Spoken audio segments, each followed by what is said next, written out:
What's happening, boys? Not much, mate. Quiet.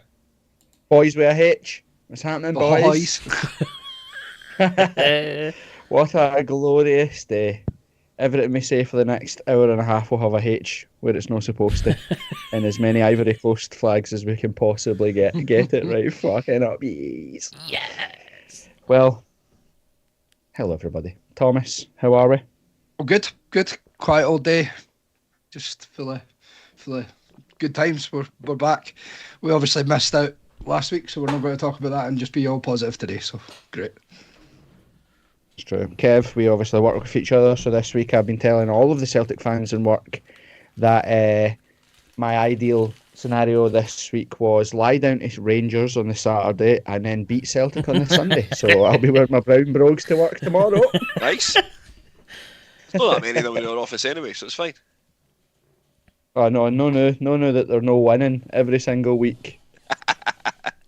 We'll get some fun. We'll get a minute silence tomorrow for the fact that they've only won 18 trophies at the last 21 or something. Stuff it. And how are we? Well, you know what I'm going to say. You've all got me to thank for today's results, but to be honest, it's been a day of pumping. Look at you. Well, my back garden's been flooded, so I had to pump the water out of that, and then once I'd done that, watched Hearts pump Celtic, which I'm sure we'll cover, and then the rest of it you don't need to know about. So, I wanted to cover that. So that's been my day. But you're welcome, everyone. It's fine. Aye. Yeah, it's been an enjoyable week, It's been an enjoyable week. Right. We'll obviously talk about today. Hearts 2, Celtic 0. According to Andal, but he has a few cans deep on his Sunday sesh.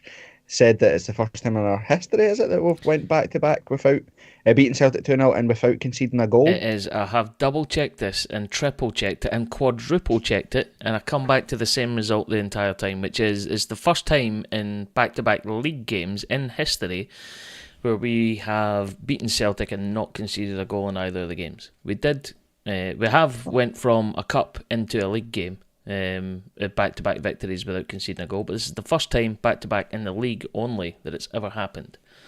So there. That kind of makes me really question this whole the Masons hate Celtic thing, because we've been about for 150 years. A while. That's weird, isn't it? That kind of pokes holes in that a wee bit, but we'll talk about conspiracy theories later, because there'll be plenty and superb ones as well that we can talk about.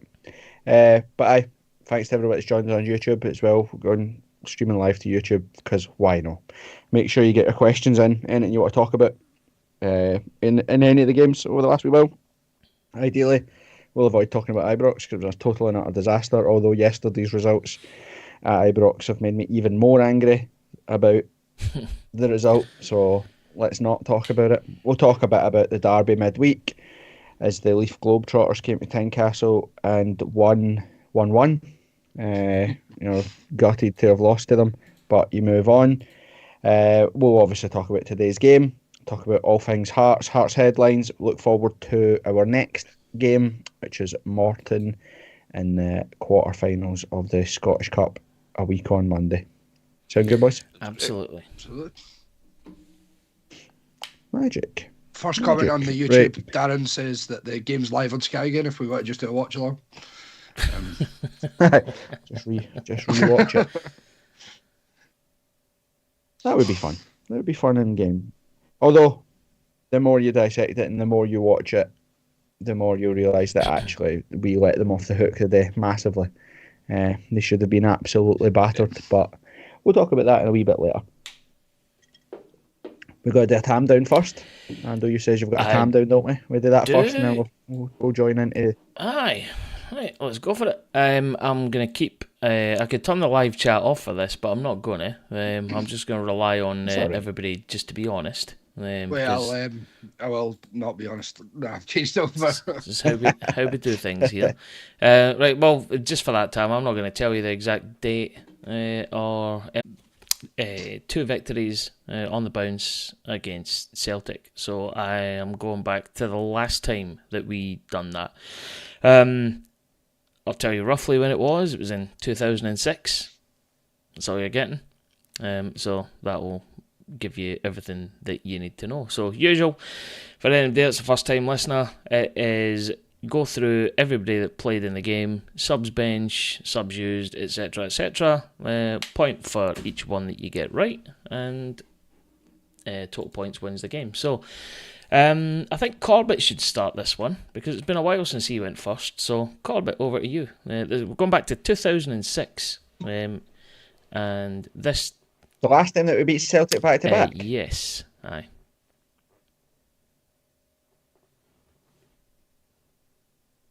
Okay. Craig Correct. Gordon. Well done. Kev. Thanks. I will go with. Let's go with Hartley. Paul Hartley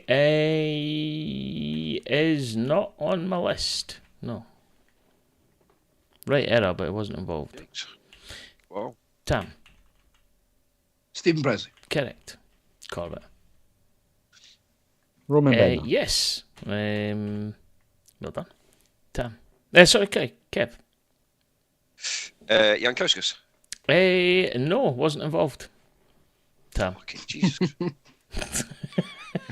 Rudy Scatchfold. No. Nope. No, he wasn't involved. Robbie Nielsen. Correct. Wow. No, wait a minute. No, Robbie Nielsen was not involved. Yes, sorry, my eyes are just not working. Yes, he was involved. Made a tam of it already. He was a used substitute, so yes. Apologies. Kev, what about you? All right. I will go with Presley. Yep, but he's I been said it. said already because Tam said it. Oh, my We've bad. already said that. Right. Webster then. Oh, is that how it works? So you take a swing and a miss and you get another shot? Right, okay. Aye. I'm right. Okay, cool. Well, unfortunately, Webster wasn't involved, so we're yeah. That was going to be my next answer anyway. So. Another swing and a miss. Tam, right? You've just said Webster again, so there's no point in giving you No. another shot. Right, go. Fisas. Takis Damn you. Fisas, unfortunately, was not involved. Oh. Corbett. And I know if it's the game of Hinky, then we're wearing that horrible strip that I absolutely hated.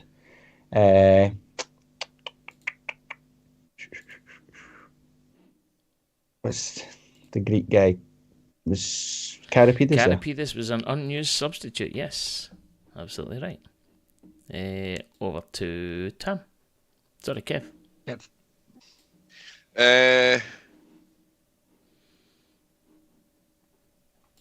I'll go with Pospisil. Pospisil, yes, he was involved. Well done. First point on the board for you. And Tam. Chesnauskas. Chesnauskas was a used sub, yes.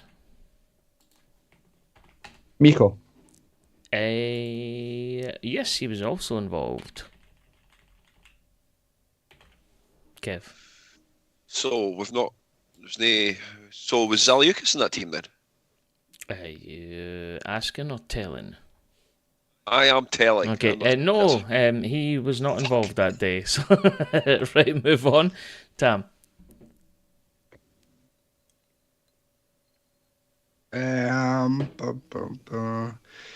Concalves. Goncalves, no. Motherfucker. No. Back to Oh, Corbett.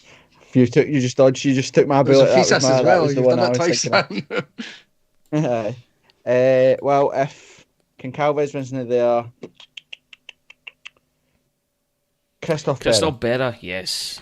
Absolutely. Kev.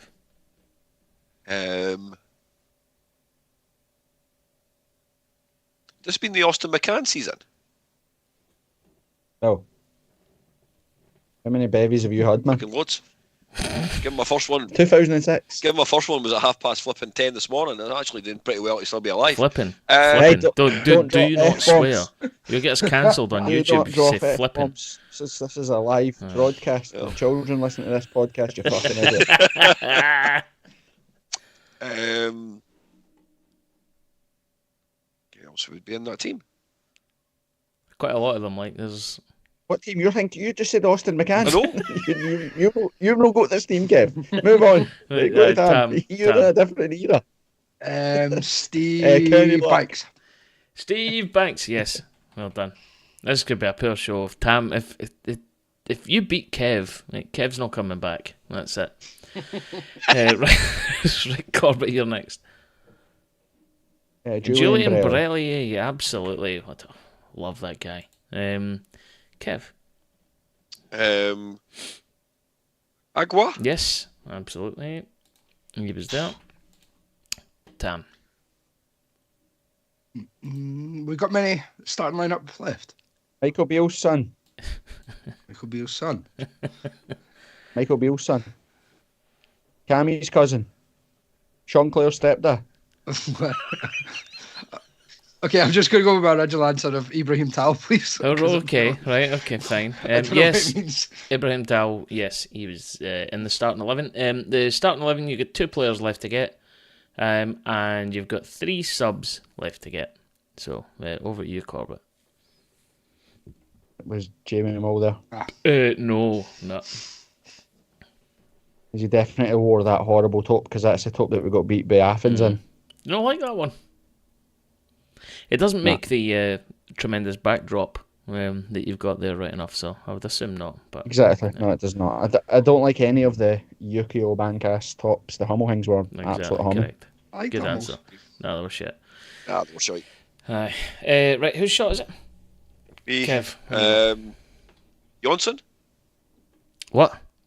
Egert Jonsson? No, he wasn't involved. Tam. Callum Elliott. Yes, he was an unused sub. So 4 left to get. Over to you, Corbett.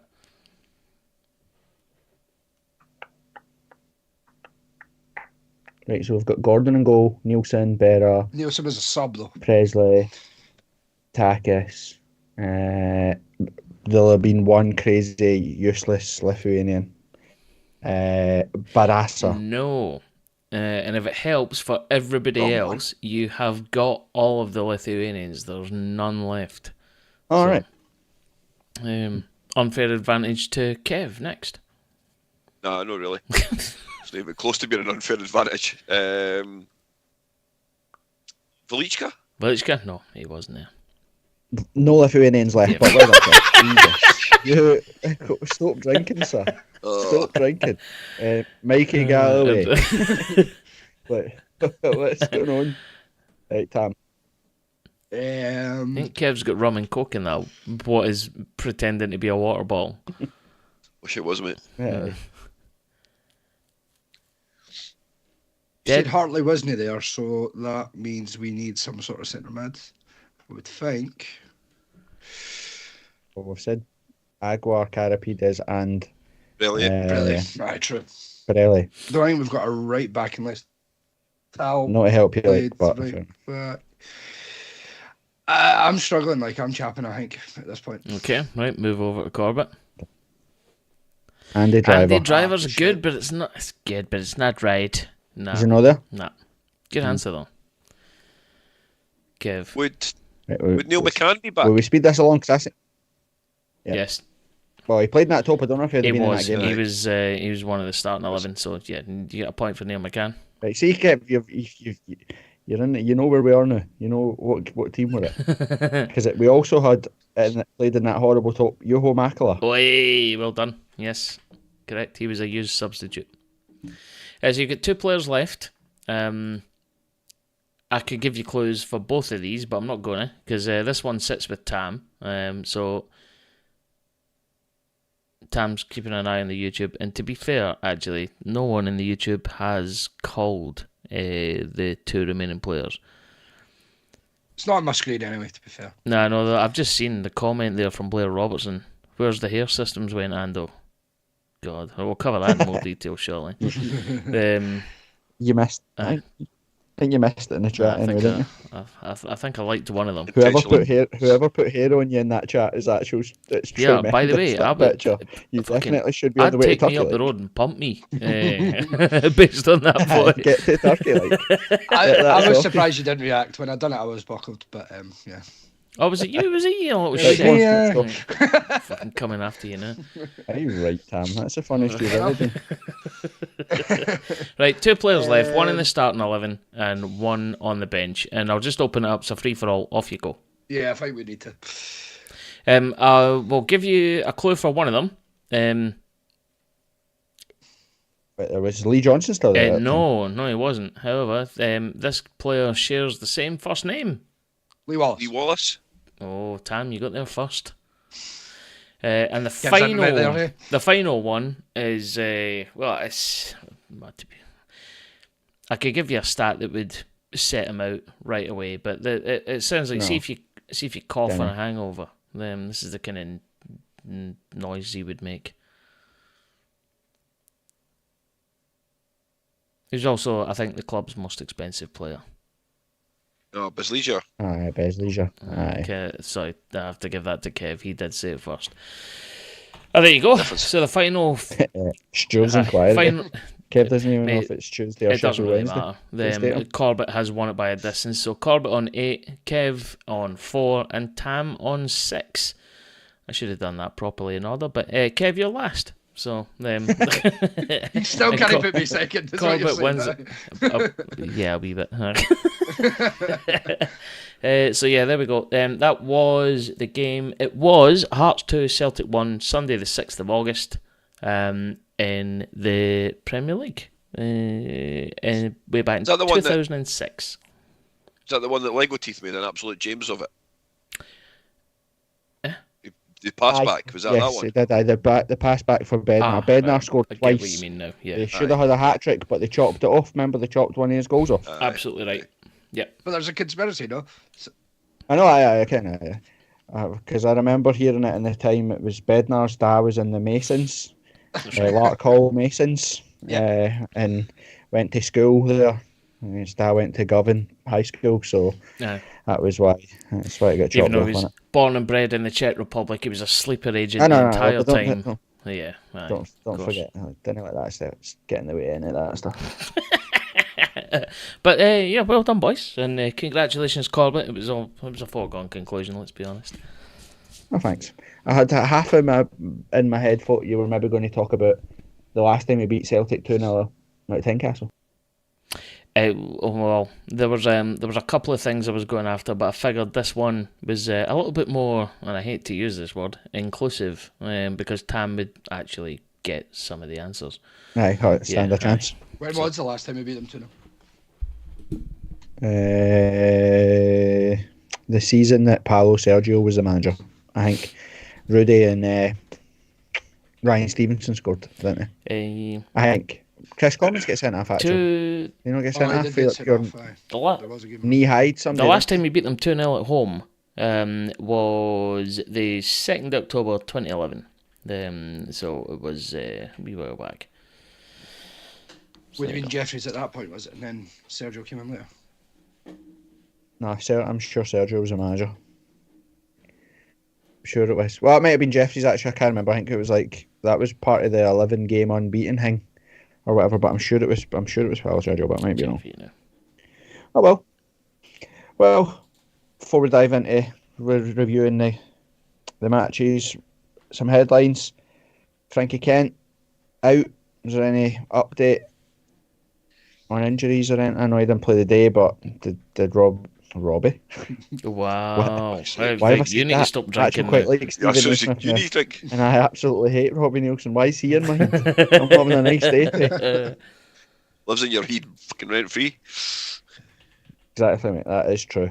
Right, so what did Nazy say about Kent? Didn't hear anything, I must admit, before the game. Nah, just he was out. That's all I heard.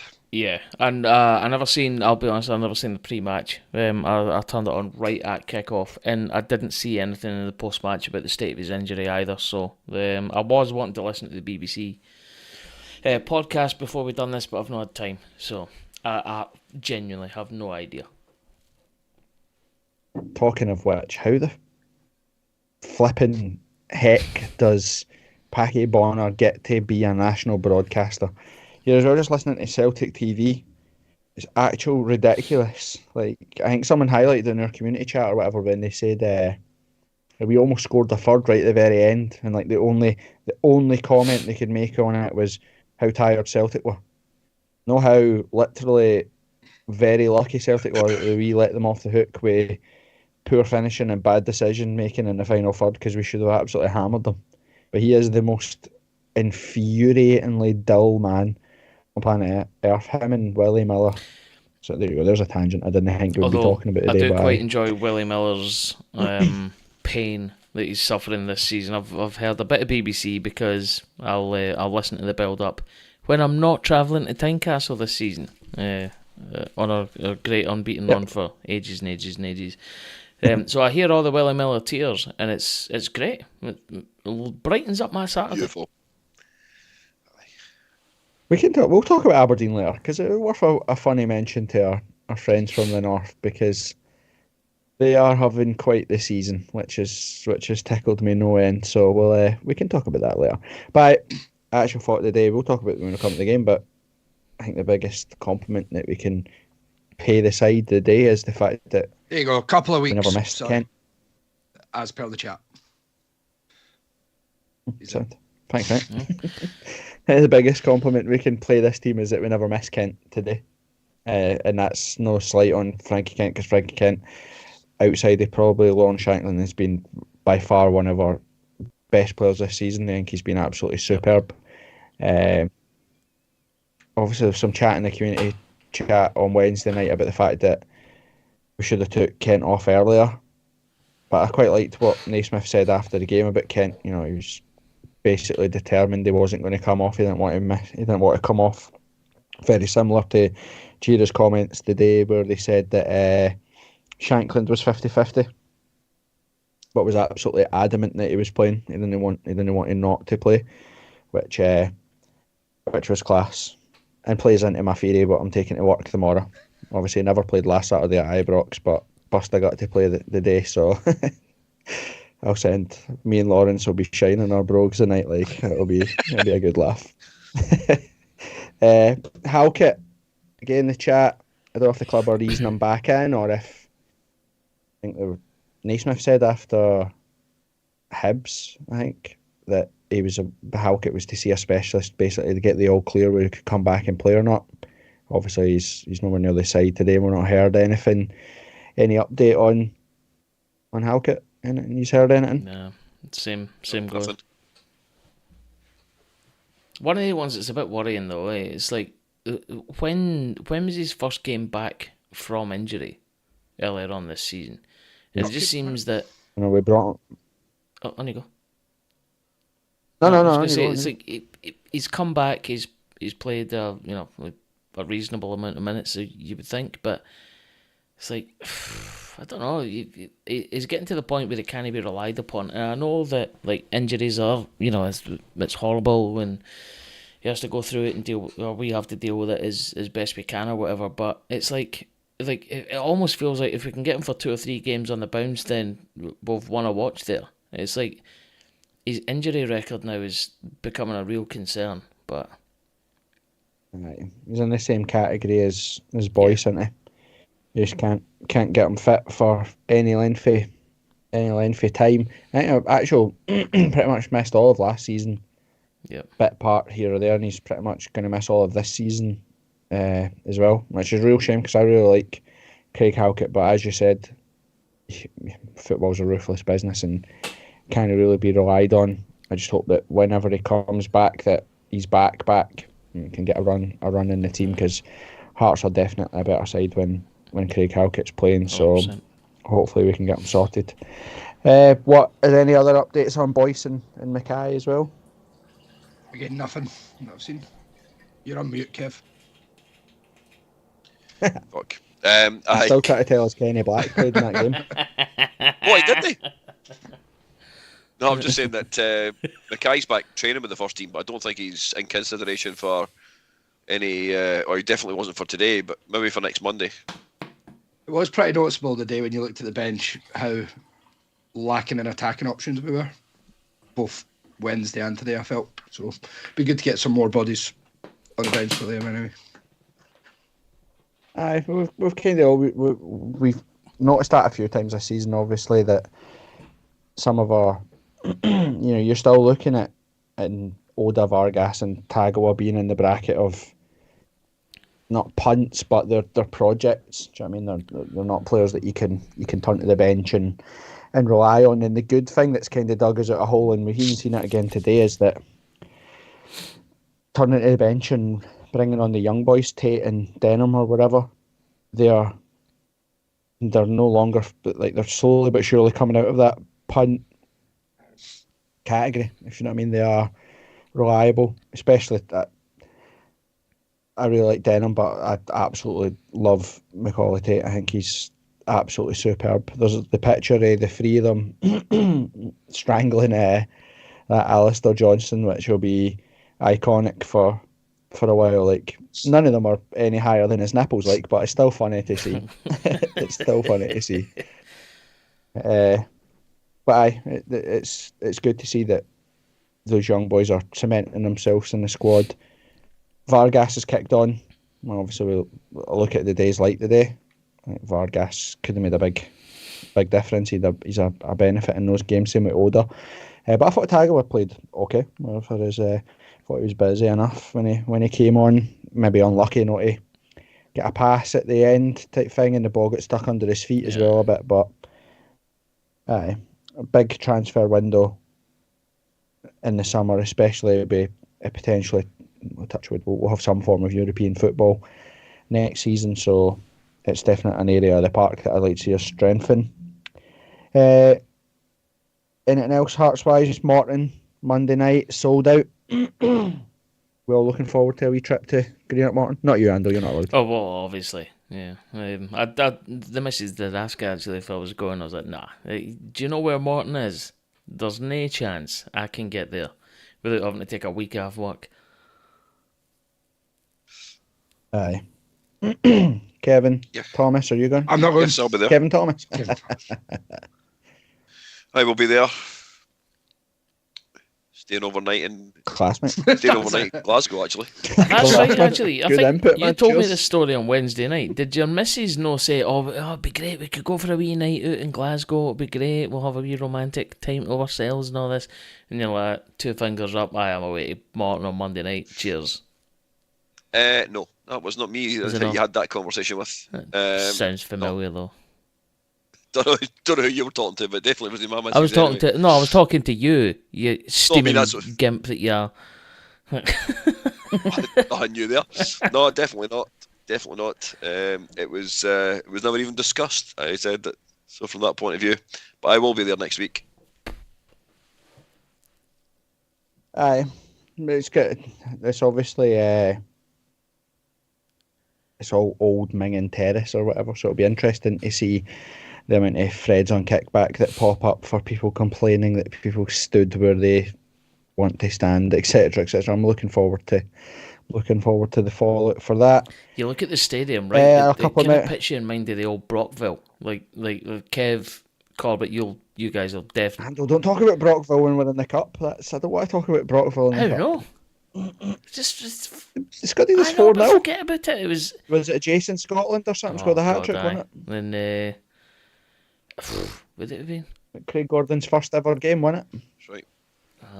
I can only ever remember being there in the league game, but anyway, Gilles Rousset's first game. We played in that blue all sports thing, didn't we? But then blue, and we get absolutely run. Anyway, why are we talking about getting beaten in the Scottish Cup? I'm saying the ground that we're going to on Monday kind of puts you in mind of the old Brockville. It's like it's an absolute dump. Yep. But it's one of the places that people laud it as, it's great, it's got so much character and everything like that. Well, actually, no, there's a difference between, getting tetanus off of everything that you touch, confused with the character of a football stadium. It's just nonsense, isn't it? You still got their manager as your background as well, Corbett. Have you got Dougie Emery as your background? I hate Dougie Me Emery. too. Colin Samuel. Colin Samuel. Whoever that is in the chat is right. It was Colin Samuel, no Jason Scotland, that scored the hat trick. That was right. Another milestone. Shankland scored his 20th goal of the season today, isn't it? Like league goal. Yep. Yeah. I did hear on the Pretty radio sure. today he's the only player to do consecutive 20 league goals since it became the Premiership. Aye, the Premiership Yep. era, which is 14 years now. So And which is a total and utter joke. Obviously, everything. I think he scored a 6 goal in 8 matches versus Hibs on Wednesday. And we'll have to talk about his iconic celebration, actual, because I've not even put it down here. I forgot about that, but that's legendary status, isn't it? That's Fozzie on the fence-esque. 100%. There's no day like that. It's poetry in motion almost. Is that you're never going to see anybody do anything like that again. Like Fozzie on the fence was good enough. This for me surpasses it. No one's going to do anything like that again for a long, long, long time. Especially in terms of the lead up and like all the other stuff getting flung at him, and that it just added to it completely, didn't it? Yeah, big time. Exactly. Aye. Well, we'll talk about that then. What's your thoughts? Are we cutting allocations? Do we take it that it's just part and parcel of a derby? Did it overstep the mark? What's your thoughts on it? So it's never like anyone going into a football ground with like a bottle opener. Like fine, you go into a ground with a bottle opener because you've been drinking bottles of beer all day or whatever. You've been out drinking in the street. Completely understand that, but there's a difference between having a bottle opener on you because you've been out in the lash all day and then taking that and using it as a weapon and throwing it at a player. That's stupid. I'm all up for a bit of argy-bargy at the football, wee bit of mucking about out in the streets or whatever. All for that chat. However, I'm not all for someone throwing something like that at a player. You imagine that he throws that from like maybe where we sit, Kev, up in row 18. It's not completely inconceivable that you couldn't get a decent enough launch on that, and if the corkscrew part of the bottle opener is out and it goes through somebody's head, that's it.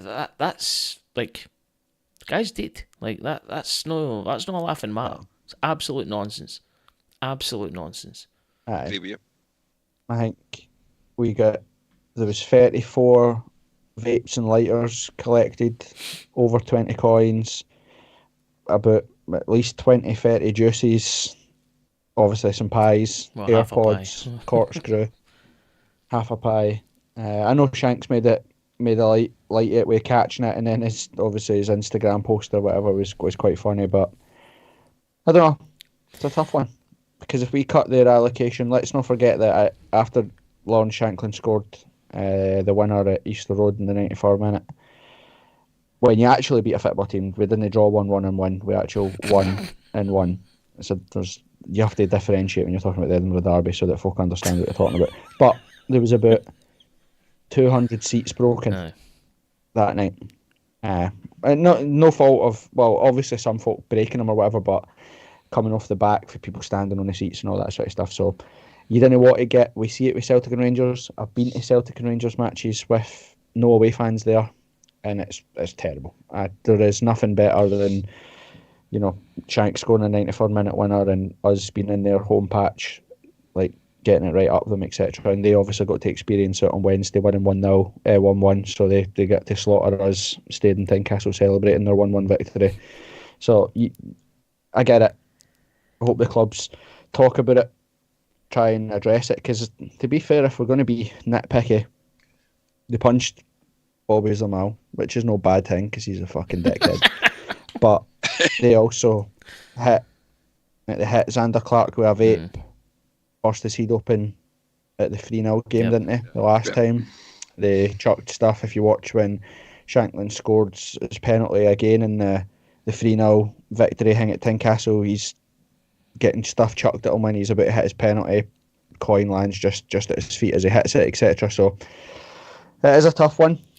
I didn't want to start going down the road of tit for tat, because I think Hibs just released a statement in the week which was poetic in its timing, where I think they're going to start back cutting the allocation for Celtic and Rangers because of their behaviour at Easter Road, etc. So aye, no one likes to see those scenes.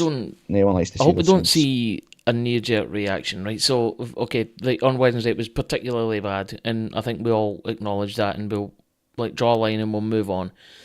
But what I don't want us to do, and the Royal we as a club, is just to knee-jerk react and say, we're going to cut your allocation, because at that point it becomes tit for tat. We then have our allocation cut through no fault of our own. I know that when we go there, we're no angels or whatever, but never anything to that level.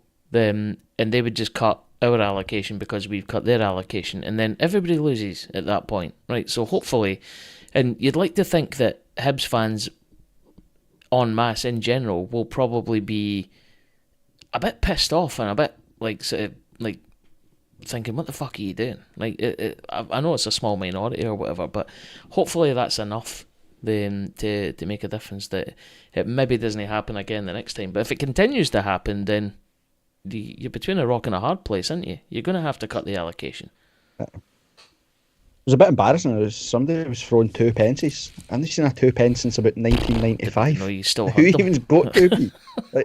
I didn't even know you could. I never knew money came in coin form. I thought it was just notes, man. That is, we are the establishment club. So that's probably why. And it's all those cash cows and the poppy tins that we robbed. I never realised they had actual metal money on them. I just thought they were paper. Go back. Let's go back to the good old days. Remember somebody chucked a coconut? Aye. Remember that? The good old days. We can even get a coconut for. Remember, you only used to ever get them at the Gallaudet. Them and goldfish. That was the only time I ever seen a coconut or a goldfish. Was it like Whitburn Gallaudet? I'm not chucking goldfish at Easter Road, man. I can't be bothered with that. But yeah, all jokes aside, no, because everybody knows I love fish. So no chucking that. Just go back to the coconuts. Let's chuck them. Right, Shankland, 20 league goals. An absolute machine, an absolute hero. We'll talk about his finish again, because why not? We'll never get bored of waxing lyrical about how good a football player Lawrence Shankland is. The elephant in the room will be VAR. We might as well talk about it, because obviously we heavily benefited on Wednesday night. And then obviously the day's shambles. I think they got almost every decision wrong today. We know the problems with it, Tam, but how do we fix it? What do we do? Just scrap the lot. I don't know. It's at that stage where I would just scrap it, but at the end of the day, we have to have it because every other big league in Europe or European competition has it, so you probably need to keep it. But look at the day watching Man United, Man City, and just how little VAR interrupts the game. I know there's sometimes mistakes, but it seems to be every game in Scotland, every week, there's a decision or there's something. Like that handball, I don't think a single player shouted in the ground. I didn't even see it in the ground at the time. I didn't even know what he was checking. Like that's just reffing for a studio somewhere else and not allowing the ref to ref it. So I don't know how they fix it, but the people that are making the decisions on it are getting them wrong consistently. So, well, I think it's a bit apples and oranges when you compare it to England, but you make a good point in the sense that I watched the Man City Man United game today, and what I would say versus what we have is their VAR procedures are professional, but then they're full-time professional refs. That's their job. Do you know what I mean? Like, they took their time. That you could see the ref saying, and the commentators instantly were right, VAR are demanding check this here, and they checked like there was a handball for a Man City cross, hit the Man United player, and the review was over in seconds. It was like, look, nope, it's not a penalty, let's move on. Today, if you look into the Hearts game, even take VAR out of it, the referee got loads of the decisions wrong. First one, it's not a penalty to Celtic. That's not a penalty in any way, shape or form. That's, if anything, the Celtic player fouls Cochrane. The ref gives the penalty. VAR stand that decision up, which is bananas. The referee books the challenge on Cochrane, which is again in itself bananas. Then obviously VAR have to come back to say mate, I think you've got that wrong. And then the handballs, if that's a handball, fine. I have no issue with that. And it's the same with the one on Wednesday. If that's a foul and a penalty, fine. But it has to be a foul and a penalty every time, every single time, because that happens week in, week out, every throw in, every corner, every free kick, every shot, every single time. It brushes off people's hands or arms.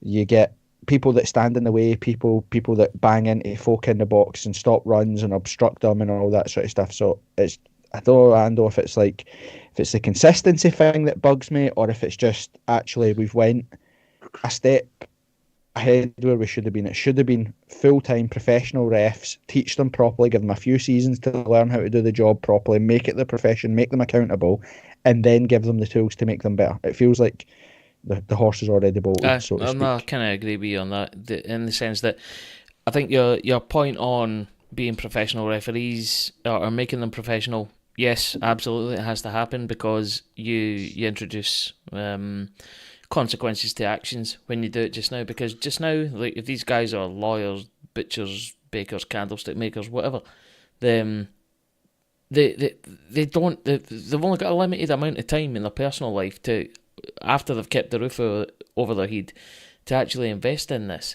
So make them professional. You get rid of a lot of the mediocrity. But then there's also the fact that we've not had this for very long. If you cycle back to, I suppose, the equivalent length of time that VAR had been in place in England, as it now is in Scotland, they were still at their wits' end with it as well. The only place where I've seen VAR implemented properly, and even go back to when it was introduced at the World Cup, that was shite and all. The only place where I've seen it implemented properly is in UEFA competitions, because it is completely...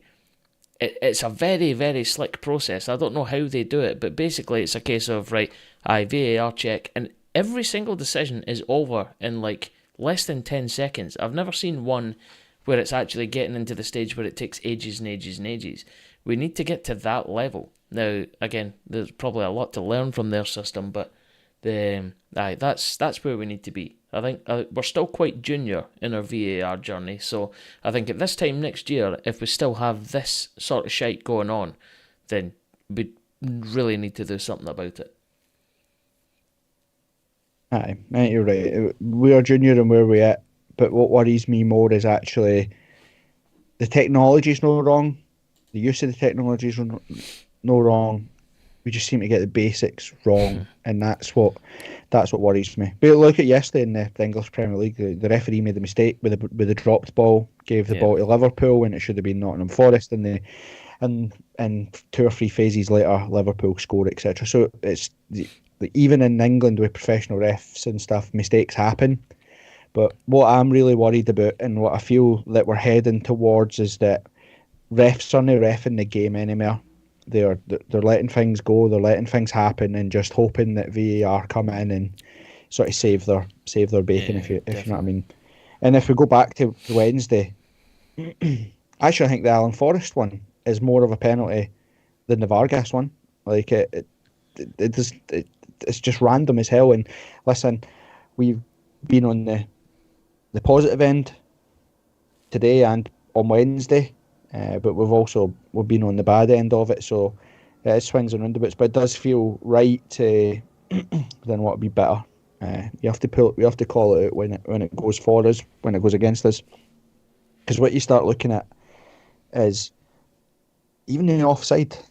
Like, I just don't trust the. You know, we were at Livingston and we've heard them shout VAR's checking a penalty offside, making up their own rules. We're now ruling out goals that could be the difference for finishing 3rd and 4th and 2nd and 1st, and based on lines drawn on a blurry camera where if you're freeze framing it and it's pixelated, the freeze frame it, you're talking milliseconds for when the ball actually hits your foot to where his armpit is. I mean, you're talking about millimetres. Except there comes a point we think, how reliable is this, and how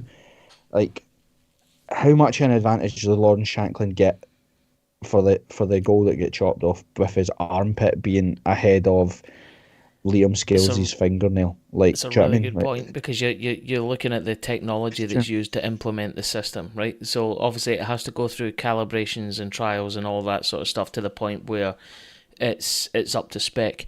But let's be honest, right? The cameras and the infrastructure and the equipment that is at the big grounds, so Tynecastle, Ibrox, Parkhead, Pittodrie, right? It's going to... I don't want to say it's necessarily going to be better, but there's more cameras, there's more angles. They don't have the same level of coverage at smaller grounds. They just don't, right? Because there's no need for it.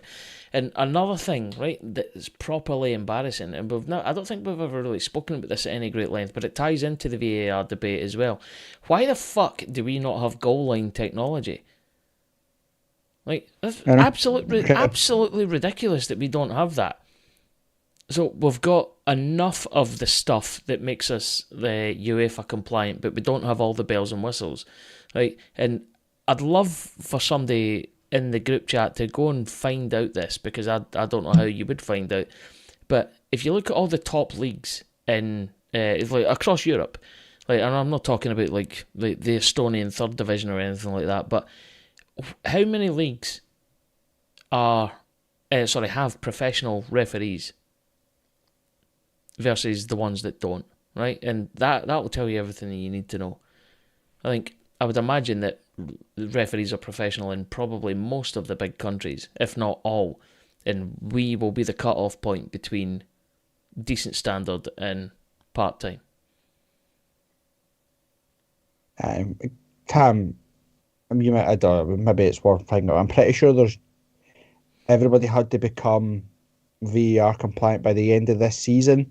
I think next season onwards or whatever, because there used to be like, I think when they first introduced it, they did it on how much money you make. So there was like, if you were like Livy or Ross County or something, you could install like the bare minimum type thing. Whereas I think from next season, everybody has to have like on field, like in stadium TVs and all that sort of stuff. So, do you mind that offside we got given the other week there, where it was like the camera was at the halfway line or something? It's like, there's no some guy with an iPhone. Aye, exactly.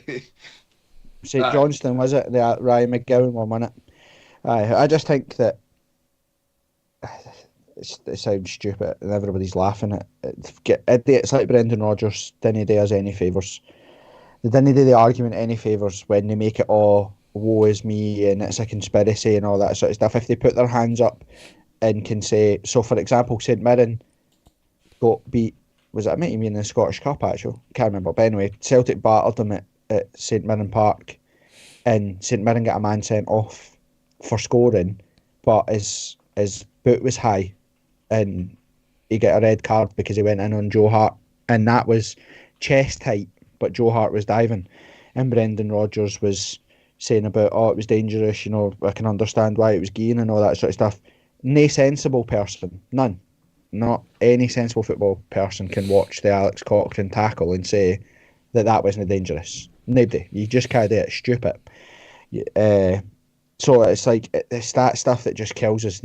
Celtic and Rangers do this all the time, and it makes everything insular and tribal, and it makes every single argument redundant, because it doesn't become about the actual decision. It becomes about what happened 5 weeks ago on Tuesday when that Mason didn't give us this, and this B didn't do that, and it's like, no, can we not just look at the decisions properly? Celtic got a ridiculous decision penalty in the 90th minute versus Hibs to win 2-1 that was never a penalty. We've had a decision today that probably isn't a penalty, but they shouldn't have had a penalty. Like, it's no bad just because it's Celtic. It's no good just because it's Rangers. It's bad, full stop. And we need everybody to get round the table to say, how do we fix it? Because it's ruining potential games, and too much rides on it now as well. A question for you: do you think it was like, it's having VAR, they're making as much mistakes as without it? Because it is pretty much the same to me, I think. But I think that the problem that they have is if the guy in the middle makes a mistake, you can almost say, right, well, the speed of the game, angles, things might come in, things might happen. So you can almost make excuses for them. But when you've got the guy in the middle making a mistake, 2 or 3 guys sitting in a studio, then also making mistakes, it just becomes absolutely crazy when you think, well, who's accountable here? Because for example, the penalty we got against Hibs, right? Real time referee gives it, right? I think he gives it because he thinks they've got away with the Alan Forrest one, and then immediately did similar to Vargas. So pressure of the game, the crowd, the noise, etc. So he's probably thought, actually, I might have got that first one wrong. Right, well, there's the second one. Right, so I've gave that, right, potential. But what on earth are the people in VAR that have said here, you need to come and look at it? What are they saying to him? Where he looks at that, we all seen it, and I'm like, oh, this isn't, we're not getting a penalty here. Do you know what I mean? And he's went, no, I'm sticking with it. Just like when they watched the Leon Boyce one and seen him get karate chopped and said, no, that's definitely no a penalty. Do you know what I mean? That's what worries me. That's it. That's because, what worries me. See, in terms of your question, Tam, if you had, if you go back to pre-VAR days, right, you had 3 guys on the park, you had 2 linesmen and the ref. That's 3 idiots, potentially, that could make a mistake. You've introduced however many umpteen other folk. I think you've got the main VAR guy, and then you've got 2 assistant VARs as well. So you've now got 6 people that potentially could make an arse of it, right? And it doesn't come down to necessarily... Well, in fact, no, it absolutely comes down to their skill and their interpretation of the rules. So effectively, you're doubling the amount of potential mistakes that you have. So I think, to answer your question, yes, there are more mistakes now in the VAR implemented era versus before. And it all boils down to the original point of these guys need trained better, and they can only get that level of training if they're professional, because they'll be held accountable for their own performance, the same as everybody else that has a job. That's true. Right, let's move on, because we've got plenty gloating today as we get it right up Celtic and everybody connected with Glasgow Celtic, especially Brenda Rodgers. Thomas, you were at the game. Mm-hmm. Thoughts, feelings? Thought we actually started really well, and thought we were the better team. This was pre-sending off as well, and then when the sending off actually happened, I felt we kind of maybe dropped off a wee bit, or Celtic lifted themselves a wee bit. But they're absolutely shite. As you've said it all season, the worst Old Firm have been. They massively missed McGregor. I thought our midfield controlled it, especially Callum Nieuwenhof and Benny. I thought they were brilliant. Nieuwenhof especially, but I just thought he's been like that for the last few weeks though, but he's basically my new favourite player outside of Shankland. That's fun. Okay, stop calling him Nieuwenhof. We'll be calling him Zidane from now on, because he's ridiculous. But absolutely fair. Yeah, the Aussie Zidane it is then. But no, I thought we were good, and that was the reaction I wanted to see on Wednesday night. But we didn't get it, so it was good to see today. Honestly, everybody needs to chill out about Wednesday night. Everybody needs to chill out about Wednesday night. As you know, I wasn't there because it was my wife's birthday. Weirdly, my wife just texted me and says she's watching, which is utterly bizarre because she hates me and Hearts. So that is very strange. But I rewatched it. Oh, so many things honestly, I want to say right now, but I'm not gonna. I'm not gonna. I don't get I genuinely don't get I don't prescribe to the idea that we were battered on Wednesday. I think first 20 minutes was frantic. It was a typical Edinburgh derby, like quality. Then they kind of get their foot on the ball and maybe dominated for the next wee while in terms of getting a clear-cut chances. I think Boyle got in behind us 1 or 2 times. It made us nervous. And then obviously they score from a catalogue of errors. And for that, we flustered for the goal, and there's a couple of corners that we didn't deal with. But they'd obviously done their homework and thought the way to target Hearts is to fire balls into the box and try and cause them bothers that way type thing, and for bits it worked, but I then thought we ended the first half stronger than Hibs. I think the goal or opportunities to create goals were coming when the penalty came, and then second half again you're probably looking at us because we have been such a second half team to go and kick on and find the next level type thing, and maybe we didn't, but again they had one clear cut chance with a header. The rest of it is, if you're going to start talking about if buts and maybes, you have to talk about our if buts and maybes and Vargas, Forrest, Shankland, Grant, Benny all had opportunities where they were in shooting positions, passing positions to put us through, and we picked the wrong choice. And also remember, we played pretty much the first half with 10 men because Fraser was absolutely abysmal, and so was Nathaniel Atkinson. And no surprise that neither of them played today, and we looked better. I've said it before, I'm going to keep saying it. I'm on the George Grant bus and train. You can hate me all you want. Hearts are a better team when George Grant plays. 100%. Come at me. I don't care. I think he's a much better player. Hearts are a much better team when he plays. But the Wednesday thing, Kev, and though we've been here 1,000 times before when it comes to Hibs, we say it all the time. They won their second match in 12 on Saturday.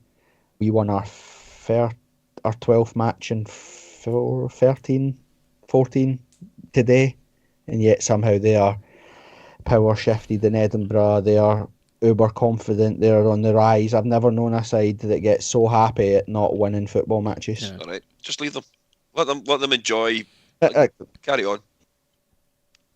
It's exactly what I said when I went to work on Thursday. They couldn't wait for me to come in to celebrate beating us 1-1. I was like, mate, like, I like when teams go, oh, yous are shite.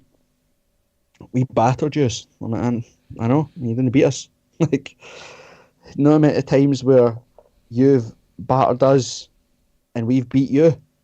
Like, if that was roles reversed on Wednesday and Hearts mauled them as much as they think they mauled us, we'd have won 4 or 5-0. That's what Hearts do. They, after 75 minutes, after that header, then on in, I think they were like, right, we'll just settle for what we get. And I think David Marshall celebrating full time tells you everything you need to know about the mentalities of the football club. 100%. So.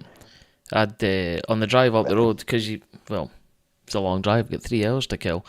I listened to a Hibs fan podcast just to get an idea of what they were saying ahead of the game. So I'm not going to mention it because they're not worthy of note. But they one of the comments that was made was they absolutely, and I think someone's maybe quoted the same thing in the community chat, that they absolutely thrive on beating us, which is them talking about us. I'm like, well, we kind of do thrive on beating you, and like, if you'd done that every once in a while, you would maybe know how good it feels.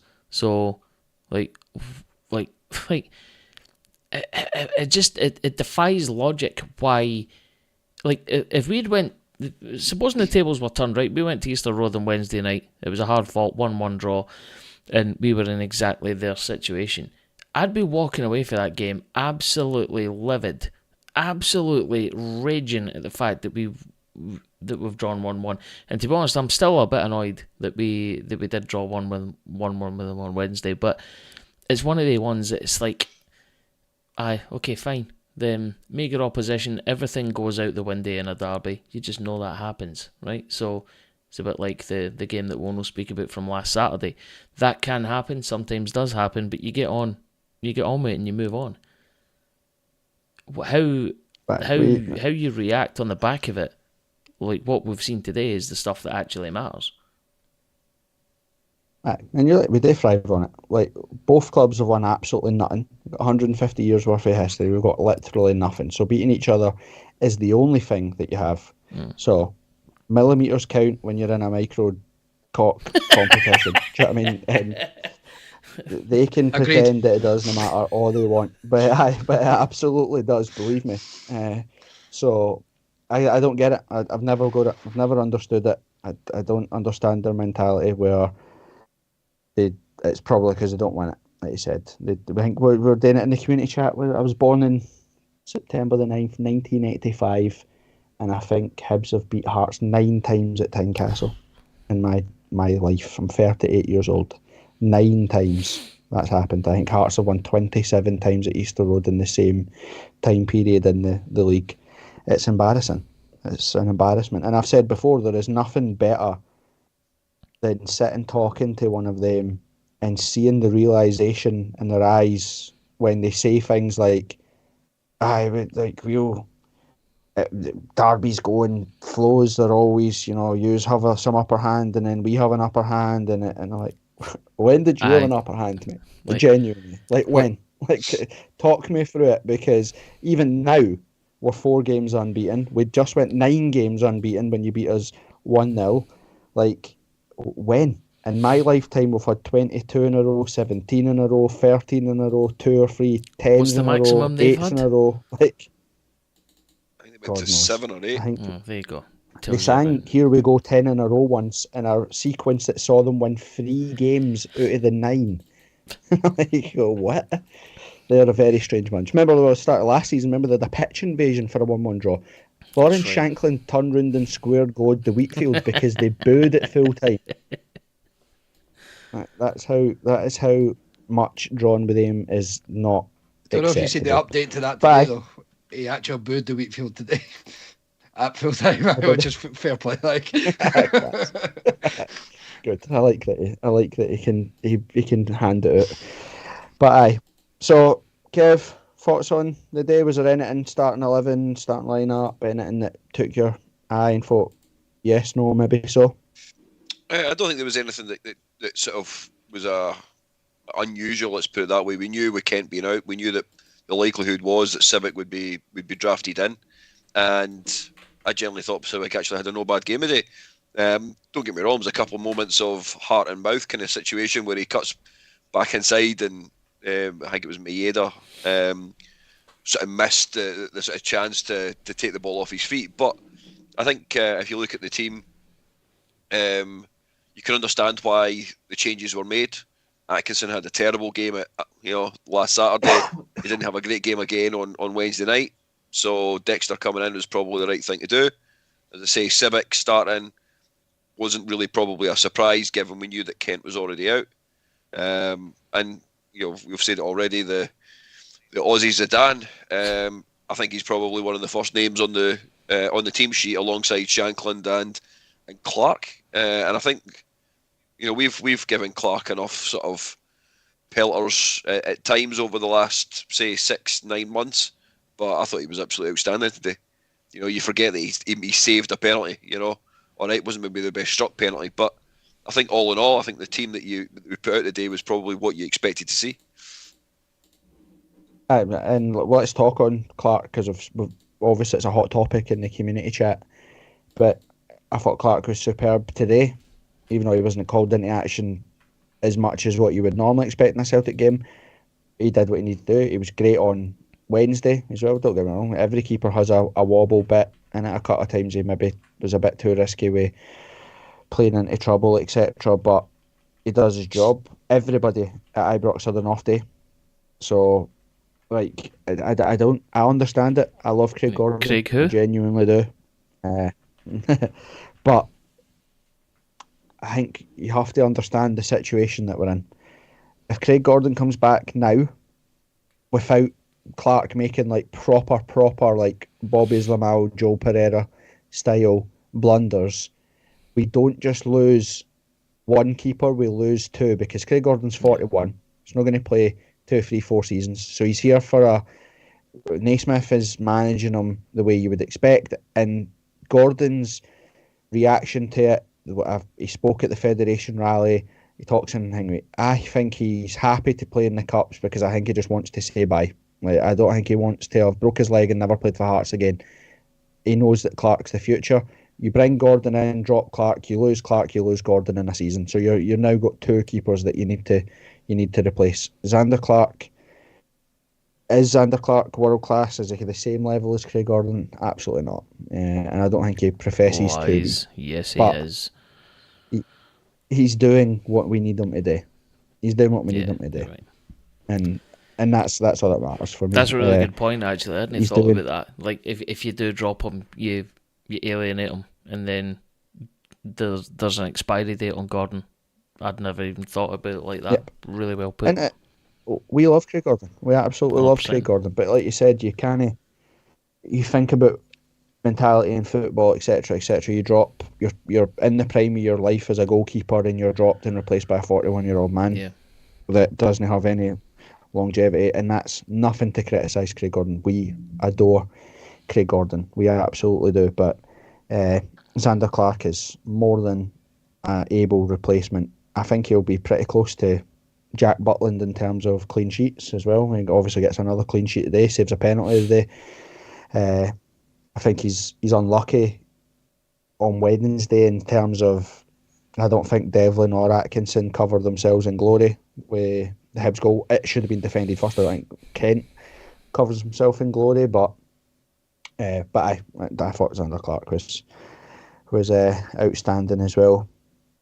Let's talk about Neuenhoff, because I'll stick my hands up and say, when I watched them trundle over like me at fives on a Friday to sign autographs versus Leeds pre-season, I thought, who the hell's this guy? Like, there is absolutely no chance this guy is going to be a football player.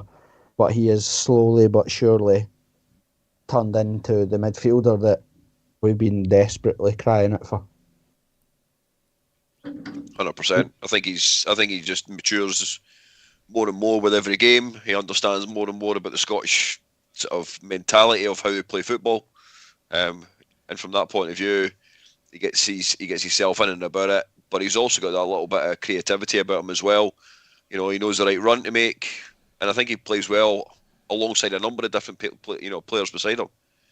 He knows how Benny starts to play, so he knows what to do when Benny's there, or if Grant's there, or whoever. So he's got that sort of cleverness about him in the way in which he plays. Yeah, and I think if you want to talk about the differences of why maybe people think we were dominated on Wednesday in the game, is that you look at how we played today. Benny, Neuenhoff and Grant, they've played with each other, they know each other. We've seen it at its best, etc. You mirror that on Wednesday, where you've got Fraser in there, Benny wasn't playing, etc. Like, and we were disjointed in that area of the park. And if you look at where did Hibs get most of their joy, why did they have most of the ball? Well, it was in the middle of the park between Newell and Marcondes, or whatever he's called, etc., etc. They were on the ball, they were being able to make passes, they were able to get Hibs forward, everything that we couldn't, because Fraser, etc., they just didn't have a good game. I think Fraser gets slight bit of a pass because of where he was asked to play, but still, I think that's where you look at, like, today. That was, for me, was the difference between Wednesday and today, was the fact that Grant, Benny and Neuenhoff all work well together in the middle of the park. Aye, definitely. And the bit, just to circle back to Hoff for a wee second, is that you watch Hoff in the last two games and you think, right, well, even the last wee while, right, and you think the guy's caviar is brilliant, but there are still the perfectionist in me looks at him and goes, there's still quite a lot that you can tighten up on, right, and just get that a little bit better. There's, like, even just his close ball control and stuff like that. I think he can still get better at that. I think Hoff is one of these guys that, if he can just continue doing what he's doing and get tighter and tighter and tighter, he is going to get so good so quickly, like, to the point where, like he could easily outstrip Hearts as as a club, if that makes sense. It's like he'd be better than we can afford to keep. Well, Ross B in the live chat made a good point there about we've slaughtered Robbie Nielsen for it. You're in my we when I say we, because obviously it's me that's slaughtered them, but we'll say we because we're a podcast, and That's right. we win together, we die together, right? But we slaughtered them, saying who in the teams that we have we made better, and now you should mirror that with Naismith Forrest and McAvoy, and who are they making better? Well, Cochrane's better. Forrest is better. Vargas is getting better. Hoff is getting better. Shankland has got somehow better. Riles better. And again, that's, you listen to the manager's night thing. They talked about it, and again, we've spoken about this at length. All this stats and videos and tactics, they're all great when you win, right? They're all brilliant, and people start to go, "Oh, brilliant! You can tell he said to do this, and you can see it happen on the pitch and all that." But then you have mirror that way Saturday at Ibrox, and you go, "I couldn't care less what you watched on the thing." It goes out the window when it doesn't work. But one thing you absolutely cannot shake at them is the fact that, and that's why I've said before, I would look forward to see Barry Mackay come back, stay fit, and potentially get a run in this team, because he won't be allowed to hide. He won't be allowed to dip in and out of games. He will be demanded to do something, because that's what happens. Benny has a bad game, he'll get dropped. Tater, Denham will come in and replace him. Grant has a bad game, Fraser will come in. Atkinson had 2 bad games in the bounce, Dexter replaced him today. It's the way a football squad should be. And the players that didn't have the right attitude, weren't trying hard enough, didn't have the desire, etc., being moved on. It's no surprise Andy Halliday was asked to leave, etc. I mean, don't think he fits into the vibe of the club and what they were going for, etc. So lots of positive stuff, but Callum Neuenhoff has been, again, you'd say, one of the signings of this season, 100%. It's a shame that he's in the same bracket as a Kent. You look at most improved player, etc., etc. Again, I think Shankland will win that award because of his goal outputs, the types of goals he's scoring. He's not, like I said, he's missing penalties just for a laugh now, giving penalties to other people just because he just wants to score belters all the time. It's just when you mentioned his name there, I thought, no, we need to circle back and speak about him for a couple of minutes. If we might have done. Then is Dexter.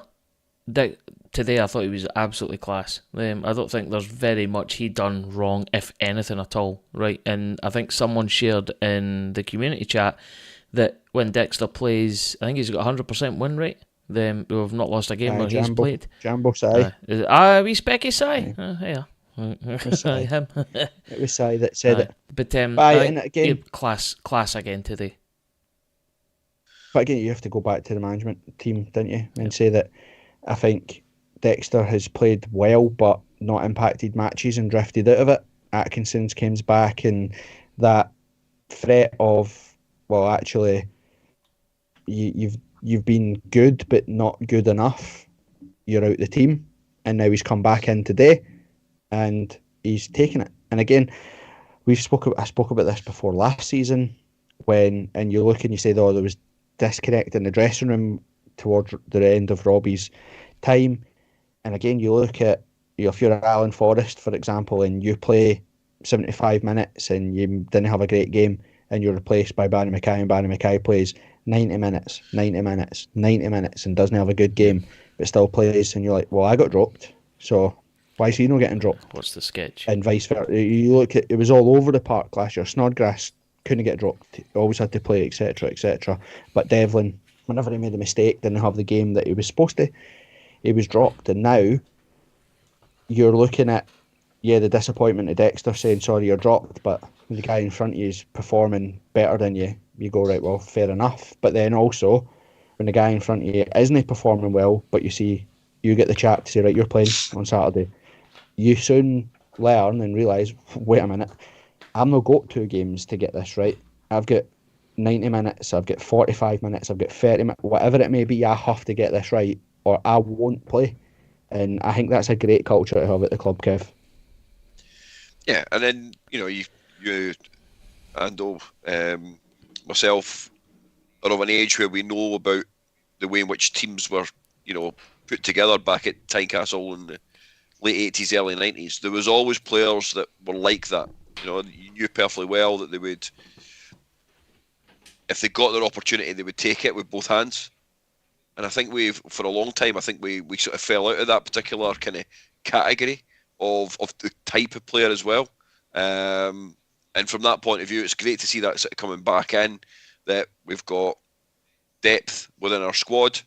There's probably 2 sometimes in certain places because of the players that we've got at the club can play in a number of positions. You might even have 3 players in a particular position that could come in and quite easily do a job. And as you rightly say, Atkinson had a couple of bad games. Dexter comes in the day and was great.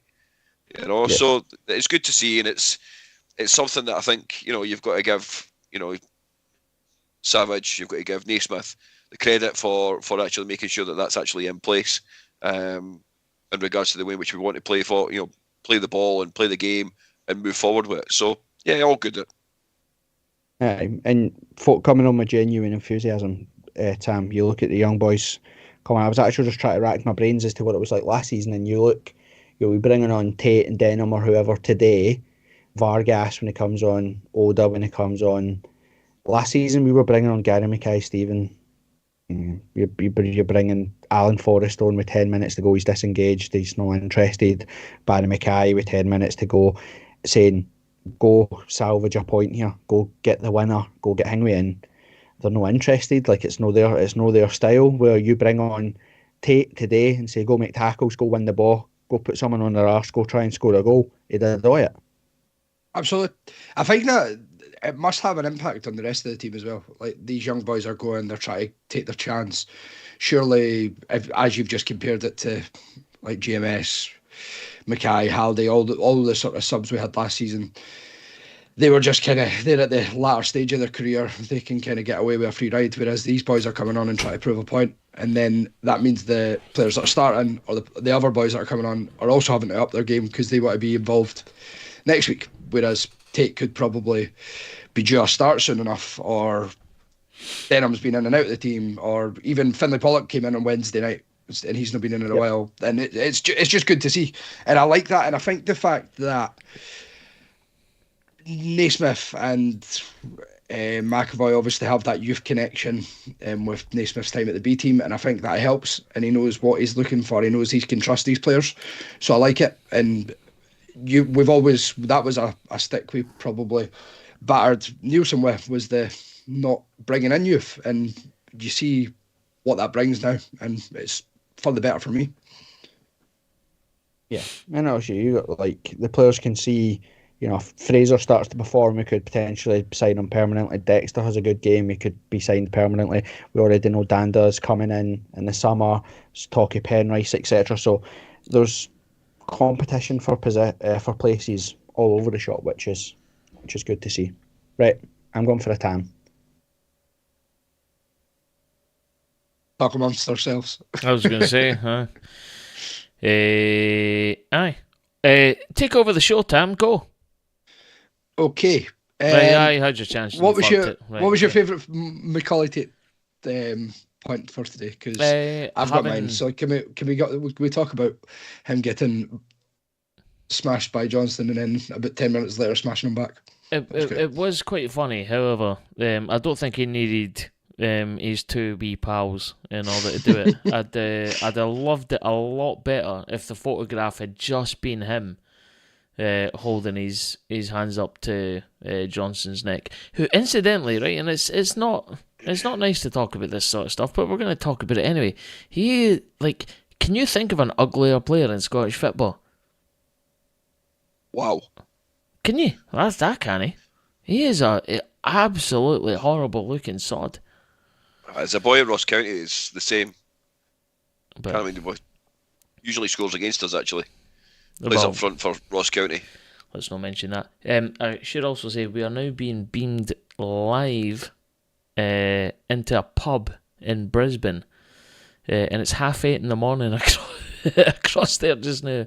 But we're on the big screen in a telly. Oh, really? Can I just thank the whole country of Australia for giving us Callum Neuenhoff? Then please, thank you. Yeah, I'll thank Germany because I read his name. I think he's called me out for this a wee while back. I thought he was German just based on his surname. my dad, who can't say his name because he just struggles with any Hearts players' names The Hoff. half the time. He just goes, that German boy, and I'm like, he's doing it. I have to say every time. So, aye. It's an easy thing to do, man. It's an easy thing to do. But Australia's got a lot to be thankful for, and it's got a lot to be ashamed of. But I think we'll wait until we do the end of season report cards on folk before we decide who's getting the axe and who's no. But one person we've not talked about today, but I seen someone say it earlier as well, was Kingsley. I thought he was superb as well. He took a really bad one from Joe Hart. Well, I thought he was going off. Joe Hart came out and I think he got a punch to the ball, but he also brought his knee up, and his knee caught just below Kingsley's hip, and it was like a proper sore one right at the end of the first half. I was wondering if he was actually going to come out for the second half, to be honest with you. Yeah. And then I think Carter Vickers also stood on his foot. I did see that one. Yeah. Aye, but because of the way in which the crowd had went really quiet at that point, you actually heard Kingsley scream, like calling him every name under the sun. But aye, flip sake, flipping heck. Exactly. Yeah. Say, Joe Hart. I don't actually think there was a bad player on the part of the day for us. I think everybody had. I thought Forrest thought was outstanding today. I'd be interested to see how far he ran today. You know, from that point of view, because he was all over the pitch. It was just before he went off. He got that pass into the wing, and it was like run after that, and he's just like, can't he? Done. Even the players that you were a bit nervous about, like I'll be honest, Civic coming back in, I was like, oh god, let's be honest, as much as you like him or hate him or whatever, he definitely has the potential for a bomb scare episode every single time he's on the park. And it's one of the ones you see his name in the team sheet and you just go, oh god, what's going to happen here? I don't even think he put up with it wrong, if I'm being perfectly honest. Agree. I thought he was solid, to be honest. Yeah. There's a few times he does that thing where he takes an extra touch, which scares you. But and especially, I think you mentioned it earlier, Kev, with Maeda's pace of running at him. It was a wee bit scary, but all good. I thought the back three were tremendous, to be honest. Yeah. No, I don't. Maeda's dog shit. Corbett, just for your benefit, you're live on the big screen in a pub in Brisbane at 8:30 in the morning over there just now. So yeah, be nice. Nah, for any of them Celtic fans, because I hope you have a fucking horrible to be honest, time. mate, he's a chef. I don't think the pub's even open. I think he's just in cleaning pots or something like that, and he's put us on the telly. So don't worry about it too much. Good morning, Australia. Put another shrimp on the barbie. Right. What did we talk about? How good the back three was? Just how good everybody was today. Everybody was on point. No. I'd say about how Forrest. I thought Forrest was outstanding today. He covered every single blade of grass. Be interesting to see stats in regards to how far he actually ran today, because he was brilliant, shutting players down. Wasn't he? You know, was constant in regards to that element, and I think that was something that must have been discussed in the before the game, of shut them down, don't give them the time on the ball, which is exactly what we've always said for a number of months when you're playing against Celtic. Actually, one of the things that I'm most impressed about right now with Hearts is that whatever we don't do right in a game, we seem to try and address, right? So probably everything that we want to see more of from Forrest from the Wednesday night, I think we've seen today. Do you know what I mean? I think we, as a team, we've looked at probably the parts of the match on Wednesday that disappointed us, and we've effectively tried to put it right in this game. Now I know people are arguing and say, well, why did we not do that after Ibrox, etc. I think you've got to, like, the idea that we just completely and utterly brush over getting scudded 5 and it was an embarrassment, it was a total doing, it would have rocked the confidence. So I think they look at Hibs and think, let's just get it over with. Like, just don't lose, just get it done, just get it out of the way, let's get it sorted type thing. We've got an extra day to prepare for Celtic with turnarounds and all that sort of stuff. Let's just try and let's try and get to the Celtic game type thing. And I thought when Shankland spoke after the game, kind of nodded or alluded to that. You know, he spoke about getting 4 points out of potentially 9 is a good return, given the sort of difficulty. Would you take of the that games at in the start of this week? 4 points out of 9, 100%, and the 100%. manner of the victory.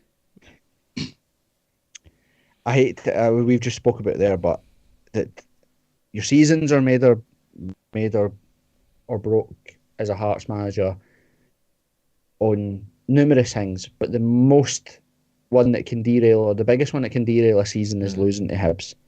As pathetic as that sounds, not getting beat off Hibs was massive. Anything else that happens with Celtic and Rangers is one of those things. You just take what you've got, if you know what I mean, because there's a part of you that has to acknowledge that whether they're good or bad or indifferent, they still have the ability to buy better players than what we have, pay them better wages, they've got better facilities, etc., etc. So I would absolutely have taken 4 points out of 9. You know, we're March now. We've only lost one game in 2024. Touch wood. We've only lost one game since we lost to Aberdeen at Pittodrie in the start of December, end of November, whenever it is.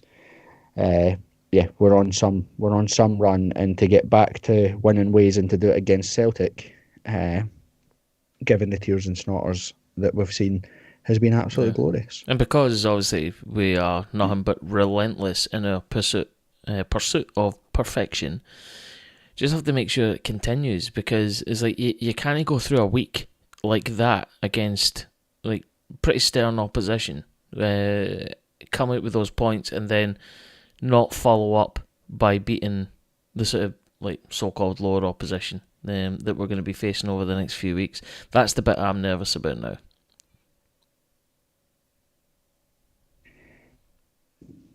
I think we're in a, like, I know it sounds stupid, but the gap was 10 yesterday.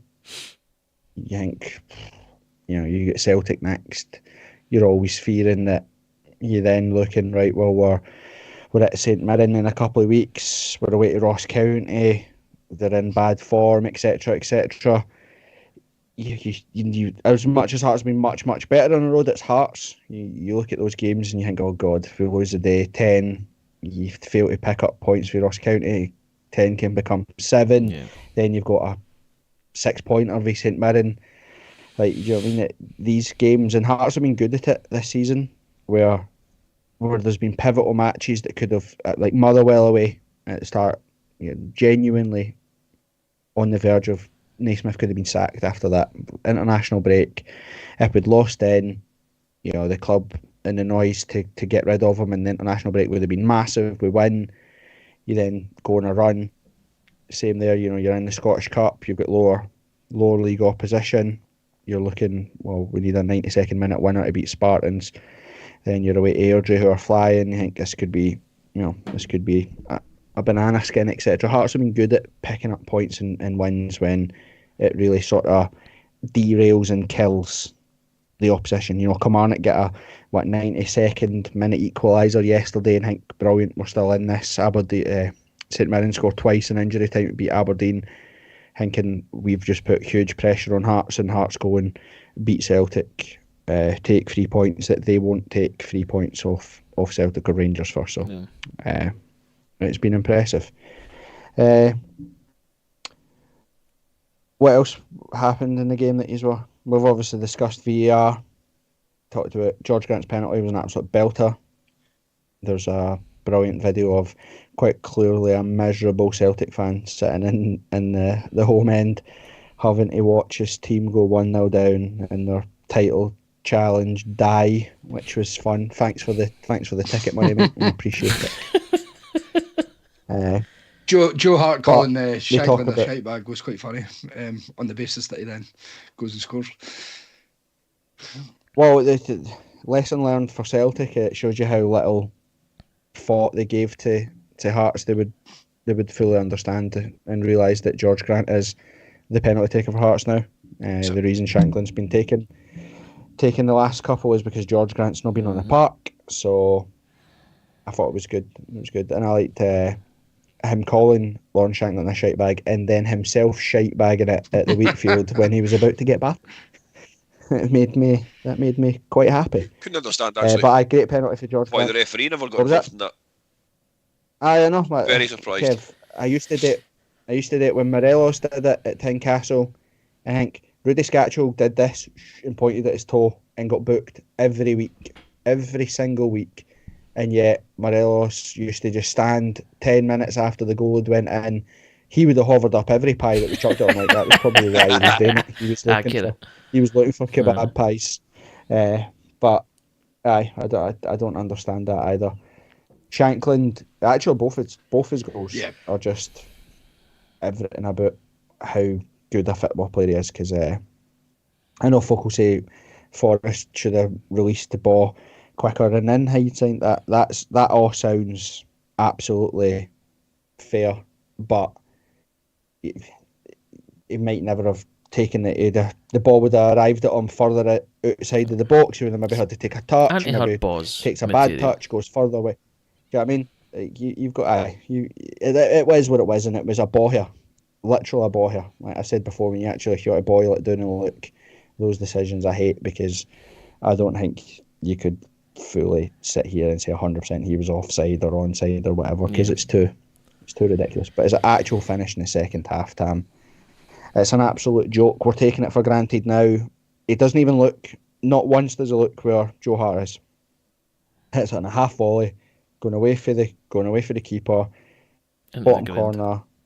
He's unbelievable. It's, as you say, you just take it for granted. Any half chance today, I was expecting a goal, which says more about Shankland than it says about me. I'm not expecting anyone else to score like that. So it's just phenomenal. Run out of things to say, and I just hope he signs a contract extension at this point. But fair play to Hearts for tweeting the Higgy Lawrence Shankland laughing. And, that was class. Tweeting the thing saying that Joe Hart called him a shite bag. Well, let's see who's laughing there. But everything about Lawrence Shankland is just a joke. Genuinely, it's a joke. He's outrageous. What, 27th goal of the season? Yep. That what it was? Aye. So what are we at? Is it 32 to beat Robbers? 32 will beat him, yeah. Yeah, so 31 to give me a wee second. Madness if he just suddenly just chose to miss those penalties, he'd already be at 30. That is true. Aye, if you go back to you look at John Robertson, 87-88 season, 31 goals. Just now, Shankland is second on the list for last season with 28, and then third on the list is Shankland for this season on 27. So, let's be honest, he's going to comfortably beat his own record in the games that remain, and all he needs is another 5 goals, in order to overtake Robertson, and that's the 9 games left. Last cup though, so yeah. I think Lawrence Shankland has scored in every single game he's played since Rangers at home, barring Ibrox and Dundee at him. 2 games. Yeah. Yep. When did we get beat off? When did we get beat off Rangers at him? It was like December, November or something. December, end of November or something like that. He's also scored against every team he's ever faced -2. And that was 2 of the European teams. One of them's Istanbul and Fiorentina. If you don't score against Fiorentina, that's fine. I can forgive you for that. But if you score against every other team that you've faced, fine. Aye, it's just absolutely. If you could just cure my piles, man, he would be Jesus. That would be it. That's true. Right, anything else for the Celtic game before we look at Morton and wrap it up, because we've been gloating for quite a while. Right, Glasgow Celtic. Can't wait for the Scottish government. Is that a gin you're drinking, Corbett? Tomorrow. Mate, I did see that woman. She's tagged the Scot. I love their meltdowns. Their meltdowns are the absolute best. Tagging the Scottish government. You're now This I is am. on you. That's it. I'm What? now holding you accountable. Well, are you some sort of authority? Absolute psychotic Karen that you are. No bother, Away you hen. go. No Twat. bother, hen. Type that with our big smoked sausage fingers, man. Oh, that's a show name. Right, Morton in the cup. I had a poor Matty yesterday. He's getting absolutely roasted in the group chat because it shows you how much pant wetting goes on in the Hearts support when we lose a game, that he's buzzing that Morton got beat yesterday because we were on an Is it Matty, the run. same Matty that hides in Civic's bin? Aye. Aye, the guy that hides just checking. bushes, Right, so. Hi, Matty.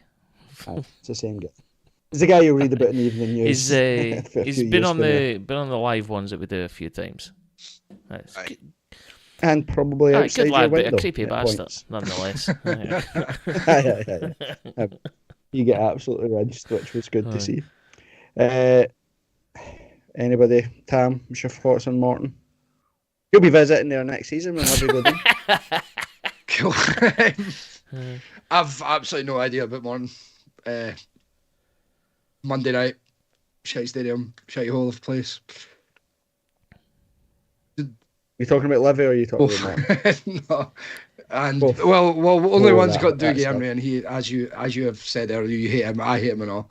He's just an absolute blank. Tam, remember you're in charge of the Twitter, so your baldy Livy mate that played that lovely song for us on the piano, you better have the tweet primed and ready for him. If anyone wonders actually Or when why it the Twitter happens. is so quiet, I will put that fully on me. So, yeah. But no idea about. You have to ask permission for every tweet. Like, oh, Corbett, can I tweet this? Can I tweet this? Can I tweet this? I did not have the brain for it today. I was too hungover to even think about No getting excuses. Aye, Morton. Kev, Morton, I think the since Tam doesn't know anything about them. the biggest issue with next week is the quality of the park. You know, for the kind of game that we want to play, likelihood is, you know, that it will be a tatty field. I think there's been a couple of games the Motherwell game in the previous round, the pitch looked terrible. It's not going to get any better between then and now. So from that point of view, I think that's going to be one of the hurdle that you're going to have to try and get over. But let's be truthfully honest. We're Heart of Midlothian. We have got better players. We should be able to win the games against teams or opposition. However, we are also Heart of Midlothian. So from that point of view, Yeah. you know, we've got to be cautious. We've got to be sensible and just be professional and do the right thing and win the game, get them through to the semi-finals. That's all you ask. Remember, tread carefully, Kevin. You just mentioned tatties. The opponents that we beat today are very sensitive right now. You could get put in jail Cancelled. for mentioning tatties. Don't do it, Kev. Don't tread lightly. Ando, thoughts on Morton? What Kev said, but the shorter version, which is we should go there, roll into town, and steam out of there with no issues at all. However, it's one of those ones that's going to be nervy. On the telly at a shithole stadium, it's a coin flip, really, isn't it? But yeah, I'd like to think that our class will shine through in the end. Hopefully we're on the end of the right result, then and nicely into the semi-finals. Is that the shorter version? Aye. Gingin, Yes, it is. Ginger in the community chat did call it right, like he said that it was the pictures at a public park covered in dog shit. And that's exactly I what did it read looks that and I like. had to Google. Is Capello a public park? The answer was yes, it is, and it is covered in dog shit. So well played. Aye. I don't know, it's one of those things. I think Hearts are very professional. Touchwood, you never know what can happen in the cup, like you said. It could be minging weather, it's a minging pitch, it's windies in it and there, etc. But I think this Hearts side's full of confidence. They'll sense it as an opportunity. Will we know who we are playing? Will the draw have been made Pass. by the time we play? Or does But it one of happen these after? things, the BBC will probably do it on the Monday night. However, they did do it in advance the last time, didn't they? So I don't know. Check closer to the time. Well, at least we'll know who's in the absolutely. hat. You know, so we're looking at, as much as it might upset folk to hear, but we're looking for Celtic and Rangers to progress. we want us to progress because, again, you want to be a master of our own fate. Scottish Cup winners get the good European spot. So if we can't win it, we want Celtic and Rangers to win it so that it goes to third and we can control it. So again, you're looking to say, well, if we get to the semi-finals and Celtic and Rangers get to the semi-finals, it means that there's whoever is the other side, if they get eliminated, then we're absolutely quids in for the good European football. And so the ties are Aberdeen against Kelly, Celtic Livy, and then Hibs Rangers are the other three ties. So let's talk about how funny Aberdeen are.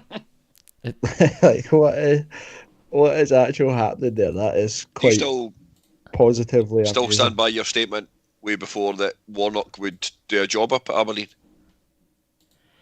I know it's mental. Now we know part of the work group chat where I made a bold prediction about 3 weeks ago, where I said that I actually don't think Warnock will even last the season. I think said he'll that walk to the away. missus last weekend. I was like, he's sacked. Yeah, I thought he would do it. Sacked. Honestly, I'm not joking. I love Neil Warnock, right?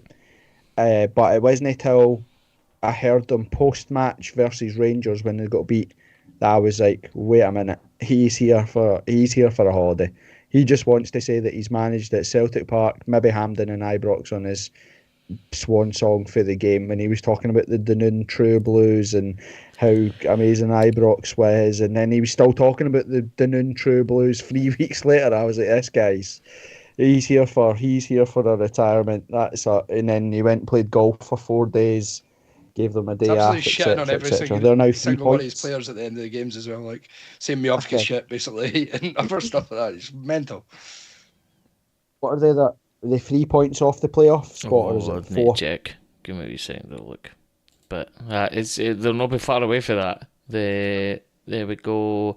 Aberdeen is a Livy on 17, Ross County 23, and Aberdeen are on 27, so 4 points off it.